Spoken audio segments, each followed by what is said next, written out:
Hi everyone, welcome back. It's me, Nikki. So, I am getting ready to start doing my testing. I'm going to start doing my testing for ovulation soon. I'm thinking about maybe just starting today just for the heck of it. Because I'm like, why not? You know? Why not? So I'm at work till 3 to 11 unless I get out earlier. Anyways, I don't have many arrivals today, so that's good. Nearest is at home with Dada. He's the only one who watches her. Like I said, I don't trust anyone else yet to watch her. Like I said, I'm going to try to test tonight while I'm here at work. I took all three of the girls to the pumpkin patch. We carved pumpkins. We were just doing all Halloween things. And so I will be putting those videos and those pics into this video if anyone cares or wants to see that. Honestly, I don't care either way because I'm still going to post it. So, oh my gosh, I'm just so excited. I just now ran into one of my old guests, a guest that comes a lot but hasn't been here in a while, who was here back when she knew I was trying to conceive Nearest, which is why I made my channel in the first place, you know. And then, well, anyway, she came back. Her name's Margot. I'm not going to say her last name. She's just a little old lady. And she comes to visit her family. And she's not from around here. She's from California. She comes to visit her family in Ohio. That's where I'm from. I'm at work, so I have to be careful. So anyways. Sounds like someone's breathing hard out in the hallway.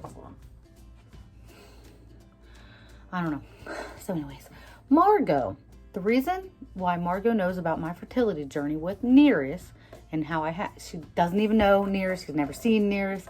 I got to show her pictures of her and everything. But back when, it was 2 years ago, 3, she knew that we were trying. And she was talking about how her granddaughter just had her grandson and how happy she was. And that's why they're up here. They're visiting and they're doing, you know, traditions for the holidays. And she was just so happy all those years ago. And now when she could not believe her eyes when she saw me at front desk, and I couldn't believe my eyes to see her. And yeah, we got all caught up, and she was just like, oh my gosh, that little baby's beautiful. And I just told her, she knew about my infertility and how we tried for years and years to have her. It's Mikey's first daughter. I already have 2 daughters, but it was Mikey's first daughter. But yeah, we just got all caught up. Anyways, I just had to like check in and say that because I'm so excited. Hi everyone, welcome back. It's me, Nikki. This is the next day. I did not get to test at work like I originally thought I was going to be able to do. Things just got crazy and hectic. I had a ton of walk-ins.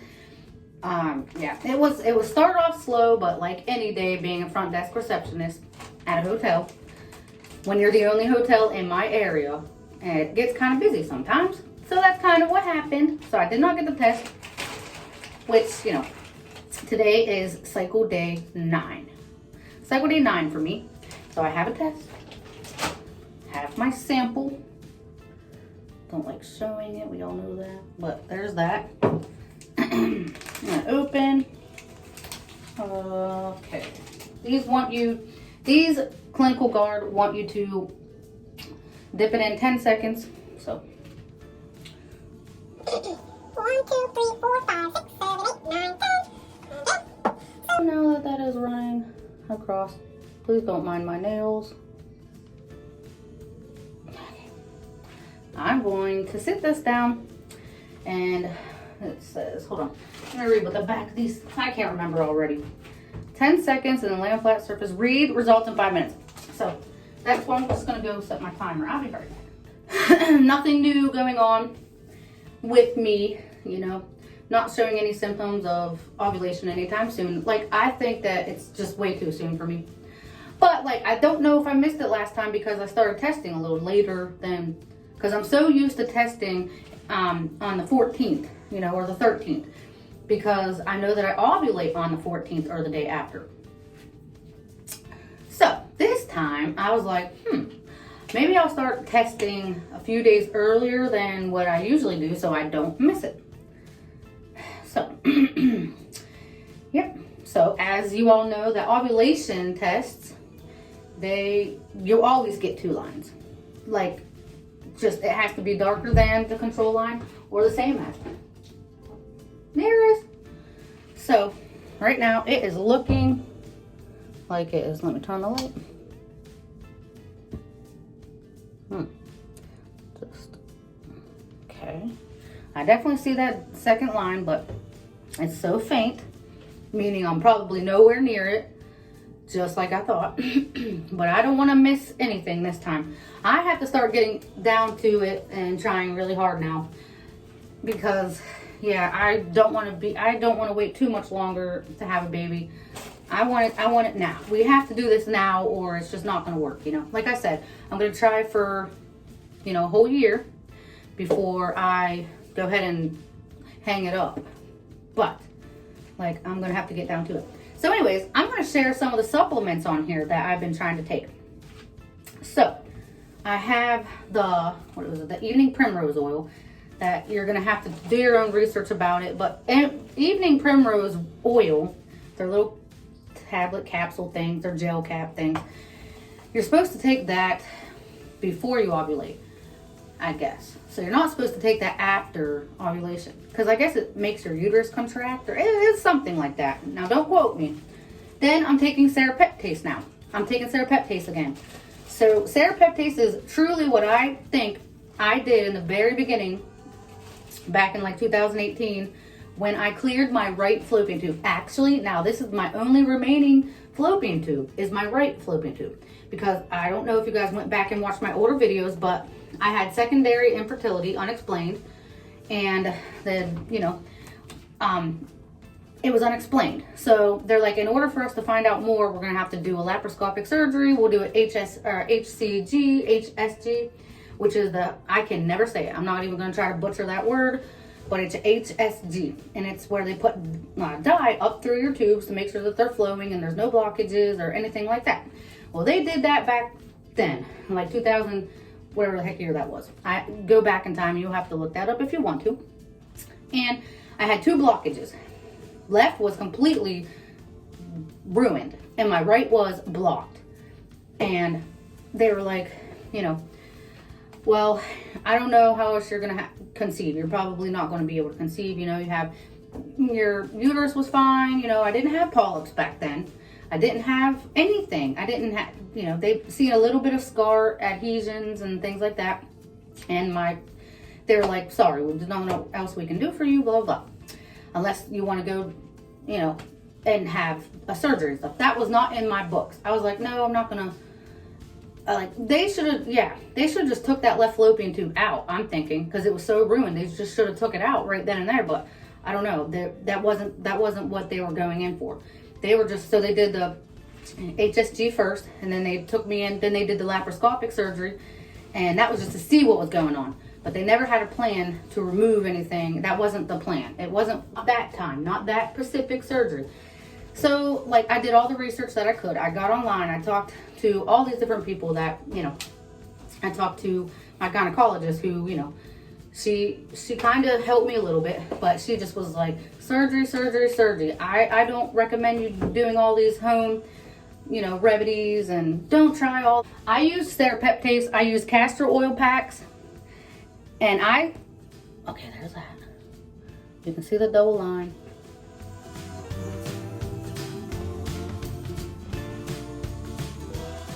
Get a picture. Hold on. So anyways, yep, it's negative. It's so far negative that's done for today. Today is negative. So back to what I was saying.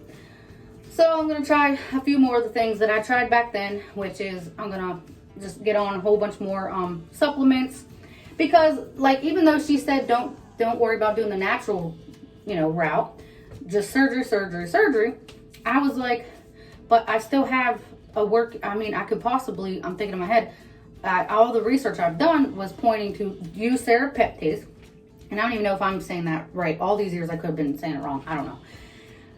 I was taking 3 in the middle of the night, so I would get up and go to the bathroom, because you're not supposed to eat or drink when you're taking these. They're little white capsules. It's called serapeptase, Doctor's Best. That's the kind I used. And, you know, so a whole year passed again after I was taking these supplements. I was doing fertility smoothies, doing fertility yoga. I was taking all this serapeptase and along with other things and castor oil packs. And literally, I was like, well, what's going on? I was like, maybe it is time to go see a fertility specialist because, you know, Mikey did not have a child of his own and it was his dream. Although he was fine and he loves my 2 daughters like they're his own, he still was like, you know, we could try. I think now's the time, you know. He had just got a promotion and I was doing good. Everything was doing good. So we're like, okay, it's time. We're going to go ahead. Let's talk to the fertility specialist. We've been trying for a year now. Let's see what we can do. So we went in, we're up in Cleveland Clinic, the the clinic up there. And yeah, we came up with a plan. She was like, okay, well, this surgery, we'll go in, we'll get the left fallopian tube out. Well, first we'll do HSG. Make sure, see if anything has changed. Maybe it was just a, you know, fluke. And I was like, okay. So we went through with everything. She was like, we'll do the HSG. We'll make sure everything's okay and see what's going on. And from there, we'll come up with the plan B, what we're doing next, step B, step 2, whatever.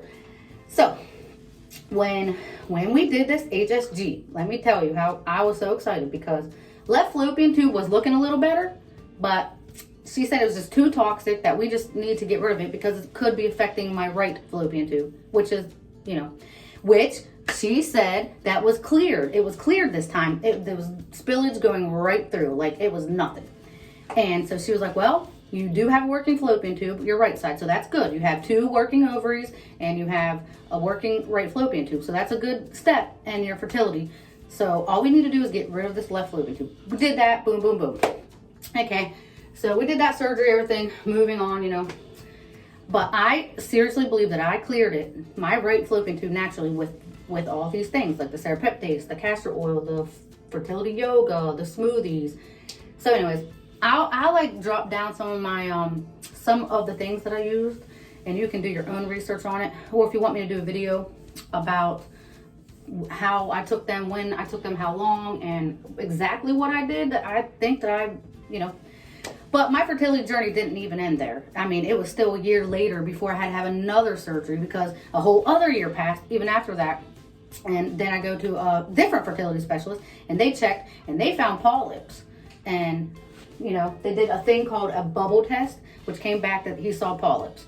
So then I had to have surgery so they did a laparoscopic surgery and polypendectomy. I can never say it right, all at the same time. They got a little bit of endometriosis that was on my right fallopian tube, took that out, got rid of the polyps and said I'll be good to go. They said that this surgery you would not see effects for a whole year. That was October 14th, 2020. And then the very following year, October 28th, 2021 was when I found out I was pregnant. So exactly a year. And he wasn't lying. Like it happened just like that. And I finally got pregnant with her. It took us 5.5, like long time. But anyways, I'm trying to talk fast. So if you see me out of breath, I'm talking fast. It's because everything I do now with the 16-month-old running around is kind of rough. So, all right, that's it for now. Bye.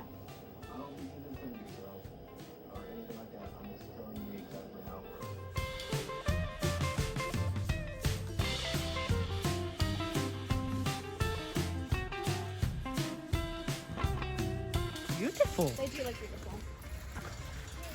Maybe like a little one. I'm not quite sure what That's I a want lot to to like do hold on my pumpkin yet.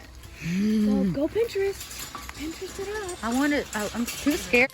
So anyways, that is where I'm at. So here are the clips I was talking about. The day that we went to the pumpkin patch with all 3 of the girls. And then we went home and we carved some pumpkins. They have too many. Yeah, that was pretty much it. Also, I forgot to mention that we're also doing pre-seed again. So pre-seed, if you don't know, it's a safe lubricant to use while trying to have a baby. So in like everything that you see, you just go ahead and look it up yourself if you want, unless you want me to go ahead and make a separate video soon about what all these supplements are supposed to do and what they're for. But like I said, you just want to talk to your own doctor. You know, most of the time they'll tell you don't even try that, but I'm telling you right now, I know that I unblocked my right fallopian tube and I made my left one a little bit better before they had to remove it, because it was swelled up the first time they went in, and the second time I went in, they said that the right was completely fixed and the left actually looked better, but it's still bad. So that is why we actually went ahead and removed it. But anywho, that's about it for today, and thank you so much. And I'm sorry this video is so long. You don't have to stay the whole time, and if you did make it to the end, thank you. And I guess I'll see you again tomorrow when I test again on cycle day 10.